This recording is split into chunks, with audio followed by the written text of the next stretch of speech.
가장 중요한 거는 어떤 능력에 내 자녀의 능력을 어디가 뛰어난가를 찾는 게 굉장히 중요하다.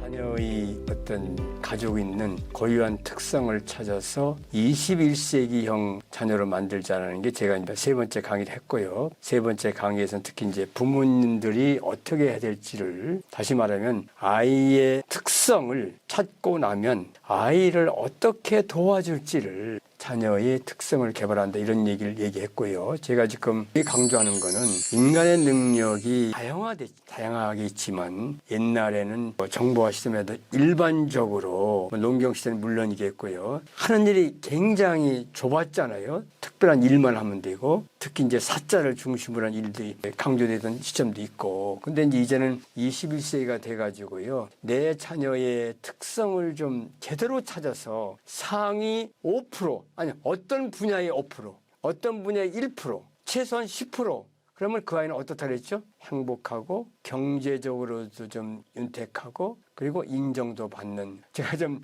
농담으로 얘기를 한 경우가 옛날에 있잖아요. 왜 어느 집단에 속하든 좀 얘기가 그렇습니다만 좀 못 사는 어떤 뭐 그런 집단에 있더라도 상위 1%만 되면 풍요롭고 자신감도 갖다, 이런 얘기를 했는데요. 결국에 저는 여러분의 자녀를 특성을 찾고 그걸 길러기자는 게 제 얘기였는데요. 제가 뭐뭐 얘기했죠? 언어지능, 음악지능, 한번 해봐요. 언어지능, 음악지능, 논리수학적 지능, 신체지능, 공간적 지능, 대인관계지능, 자기이해지능. 이 중에서 언어, 음악, 논리, 신체, 공간, 이런 것들을 많이 이제 알고 있고, 대인관계 이런 걸 알고 있는데요. 마지막이기 때문에 그렇게 생각을 합니다. 먼저 음악적 지능은 처음에 말씀드렸죠. 음악적인 감각이 뛰어난 애들이 있어요. 우리가 아는 뭐 세계적인 음악가들은 그 특징이 강하게 보일 거 아니에요. 그리고 각각 음악에 대해서 강한 지각적, 이런 경우도 TV에 자주 나오죠. 태어나자마자 피아노 치다, 이런 얘기도 있잖아요. 왜? 그리고 이제 작곡가 이런 계통의 우서의 어떤 재능을 가지고 앞으로 미래에 그 분야의 1인자가 되는 그런 지능을 가지고 있는 사람이죠. 신체 운동 지능은 잘 아는 것처럼 신체에 관련된 여러 가지 능력이 좀 탁월한 경우죠. 자세히 설명할게요. 그리고 운동선수의 신체적 지능은 굉장히 강하고, 그래도 운동도 잘하고 또 좋아하죠, 또요. 그죠? 그래서 운동선수, 뭐 무용가, 마술사, 고개사 등에서 나타나는 재능을 의미하는 거죠. 그리고 논리수학적 지능이라는 건 말 그대로 과학적인 사고, 추론적인 사고, 수리적인 사고가 뛰어난 사람을 얘기하는 거죠. 뭐 수학자, 과학자 등에서 나타나. 근데 이런 것을 가지고 있는 사람은 그 특성이 있어요. 아인슈타인도 마찬가지, 잘 아시잖아요. 언어적인 능력이 없어가지고 뭐 초등학교 때까지 한글을 그나라 모국을 몰랐다는 거 아니에요, 지금. 근데 과학적 이런 데서는 너무 심취돼가지고 선생님이 짜증날 정도로 했다니, 그런 게 특성이 있는 거죠, 지금. 언어적인 지능 우리가 잘 알고 있죠. 왜 이렇게 가만히 보면 그 TV에서 아나운서들이 이제 이렇게 표현하고 하는 거 보면 좀 뛰어나다는 생각을 하죠, 지금. 또 뭐 탤런트의 언어적인 표현이나 이런 것들, 이런 것을 우리가 소위 이제 문학가, 시인, 언론인, 평론인, 이런 사람들을 의미하는 거죠. 공간적인 지각은 미술가, 건축가, 기술자, 조각가, 이렇게 잘 보면 그거 같은 경우도 그걸 보면 어떻게 저렇게 묘사했을까. 이제 우리 집에도 이제 피카소의 이제 이렇게 카피본이 있어요, 몇 개가. 그걸 보면 어떻게 저렇게 묘사했을까라는 그 생각을 하잖아요, 지금. 특별한 어떤 공간적인 지능, 건축가, 기술자, 조각가, 미술가 등에서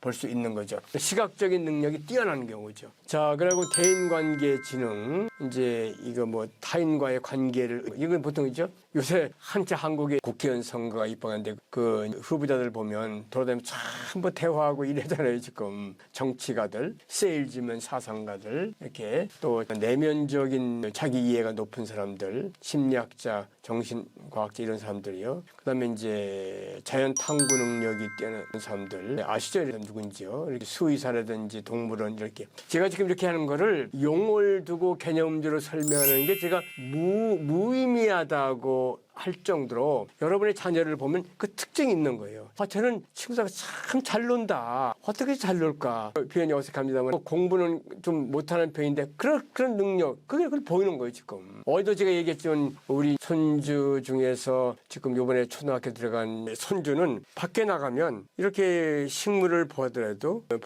그걸 그렇게 오래 봐요. 가져도 안 가고 집에 안 가고. 근데 그게 이제 탐구 능력이 좀 있다고 볼 수 있는 거 아니겠어요? 그렇게 어려서부터 특성이 뛰어난 경우를 의미하는데요. 제가 이걸 몇 번 얘기했어요. 이제 종류를요. 인간의 능력을. 물론 이제 어떤 학자는 160가지, 180가지, 8가지 여러 가지로 얘기하는데요. 대충 이렇게 하는 건 인간의 능력은 다양하고 직업과 관련해서 미래에 그 분야의 일인작이 되기 위해서는 내 아이의 능력이 어디냐를 보는 거죠. 이런 얘기를 하는 거예요, 지금. 근데 이게 이제 제가 조금 눈에 강조하는 게 뭐냐면 8가지의 능력이 있다. 그래서 어느 능력이 뛰어나다 그러면 그 능력을 이렇게 좀 집에서 이렇게 좀 encourage, 이렇게 좀 용기를 주고 길러주잖아요. 그럼 그 능력은 이제 아무래도 자기가 좋아하고 관심 있는 능력이니까 성장을 하죠. 그러면 주위의 것도 소위 전이 형상이라 그래요. 전이 현상 때문에 주위에 있는 것도 따라서 성장을 하는 거예요. 예? 케네디 그 대통령이 연설을 잘했다고 했잖아요. 그죠? 근데 그 사람이 주위의 인간관계를 그렇게 잘했다는 거예요. 이렇게요. 그런 식으로 어떤 능력을 키우면 당연히 주위의 것도 이렇게 전이현상이라서 키우는데 가장 중요한 거는 어떤 능력에 내 자녀의 능력을 어디가 뛰어난가를 찾는 게 굉장히 중요하다. 제가 숙제로 드릴게요. 내 자녀의 능력은 제가 얘기한 여러 가지 중에서 어디가 좀 뛰어난 것 같아요? 쉽지 않죠? 하는 방법을 좀 알려드릴게요. 이렇게 좀 해보면 어떨까요? 그래. 부부가 이렇게 얘기를 하는 거예요. 우리 이제 수진이와 수호는 어느 능력이 뛰어난가 우리 좀 알아볼까? 이렇게 좀 해보세요. 이렇게요. 하고 이제 서로 저는 이제 기간을 한 3개월 정도 아니면 이제 2개월 정도 각자 우리 수진이 수호는 어느 능력이 뛰어나다. 어느 능력이 뛰어나다. 이런 식으로 이렇게 기록을 하는 거예요. 그럼 이제 그게 한 1, 2개월, 3개월 정도 되면 한번 이렇게 맞춰보는 거예요. 그러면 대부분이 달라요. 왜냐하면 그 부모님이 자기가 원하는 쪽으로 아이가 가기를 원하기 때문에 이렇게 다르거든요. 그래? 당신 생각 이래? 당신 생각 이래? 이렇게 얘기를 하다 보면 뭔가 이렇게 의견이 통하는 거예요. 다시 1, 2개월을 더 하는 거예요. 그럼 이제 상당히 일치가 하고요. 그러고 나면 그 다음에 이제 아이와 대화를 하는 거예요.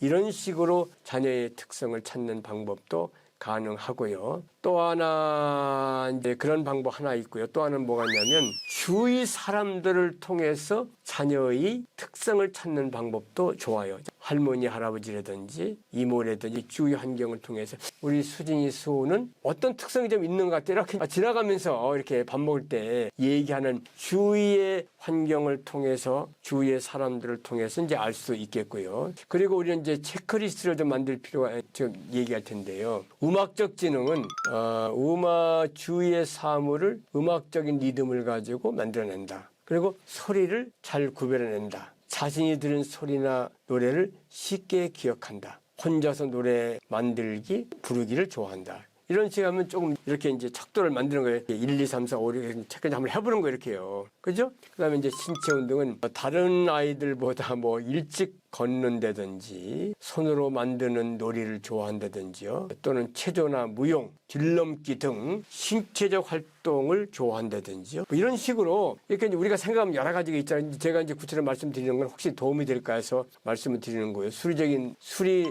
논리 지능은요. 숫자의 개념에 좀 익숙하다든지요. 어떤 수리적인 문제를 풀 때 패턴이나 규칙이 좀 있다든지 그다음에 원가 문제를 풀 때 끝까지 풀려고 하는 그 강한 신념이 있다든지요. 과학 실험을 좋아한다든지 뭐 이런 거를 보통 이런 식의 능력이 체크가 높은 점수가 난다면 논리 수학적인 능력이 있다라고 볼 수 있는 거죠. 그다음에 언어적인 능력은 어떤 형상을 왜 어휘적으로 잘 묘사하는 아이들이 있잖아요. 그리고 나이 많은 사람과 대화할 때 조금 더 부족함이 없이 대화를 할 수 있는 능력이라든지요. 그리고 책 읽는 걸 좋아한다든지 또 백과사전류의 책을 즐겨 이렇게 언어에 관련된 능력을 좀 보이는 경우를 의미하는 거죠. 공간적인 지능은 그림이나 만들기를 좋아한다든지요. 또는 길을 잘 찾는다든지 그림을 세밀하게 분석한다든지 이런 식으로 좀 공간적인 지능이 좀 있는 경우가 있겠고요. 그리고 대인관계 지금 아까 제가 말씀드린 것처럼 친구 간에서 리더십이 좀 있다든지 낯선 사람과 금방 친해지는 좋아하든지요. 혼자서 놀기보다는 여럿이 어울려서 노는 걸 좋아하든지죠. 그런 사람이고 자기 이해 지능이라는 건 혼자서 하는 놀이가 많고 독립심이 강하고 혼자 있기를 좋아하고 자기만의 장소가 있고 그리고 종교나 심미적인 면에 깊이 들어가 있고 이제 자연탐구 지능은요 주변의 동물이나 식물에 관심이 많다든지 환경이나 사물에 관찰하는 걸 좋아한다든지